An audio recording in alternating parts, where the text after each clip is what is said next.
In order to safely transition between generations, an organization must adopt a coaching culture, according to Julian Chapman, Vice President at Forrest & Company. Julian sat down with Canadian HR Reporter TV to talk about what a coaching culture is and how it can be established within an organization.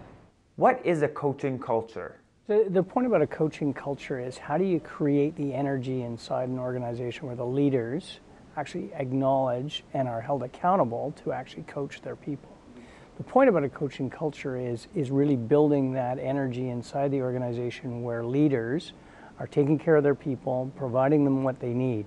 We use an old axiom that a principle of leadership is know your people and promote their welfare. And so a coaching culture is all about knowing your people and promoting their welfare. It doesn't matter where the individual came from, what background the individual has, it's all about knowing those people and actually engaging with them. And what we find, the gap in business today, is that leaders do not actually lead their people. They do not spend the time coaching them.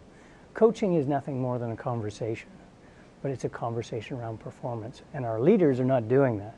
And so the only way for the leaders to do that is they have to internalize it to a certain extent, but they have to be held accountable to do that. And so therefore it has to be part of the strategy of the organization. So creating a coaching culture is how do you create accountability? It's really about having it driven by the leaders. How does HR come into play? It's a really important point, because what happens is that in organizations we don't necessarily, as HR practitioners, focus on being the strategic partners. Instead, what we'll often do is become that advocate of the employee. So the real role for HR practitioners is to be the voice of the strategic partner around human issues and to point to the efficiency, effectiveness, and trust that is built inside the organization by having a coaching culture. We like to focus on pain. It's an odd way to look at things, but it's the pain of the organization is always there, and the job of HR practitioners is to diagnose the pain and remove the pain before it becomes debilitating pain to the organization. Does the coaching culture actually encourage the sharing of information? Well, the premise of being able to pass information is that, and the reason that we want to talk about it is because this is a real pain issue. There are individuals who are leaving the organization who are walking out with tremendous amount of experience, and there are individuals that are coming in without the same sort of experience. So how do you pass that on?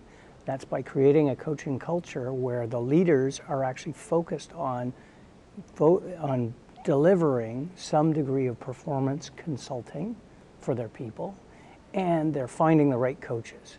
So they're marrying people up to ensure that people are helped in order to perform their job.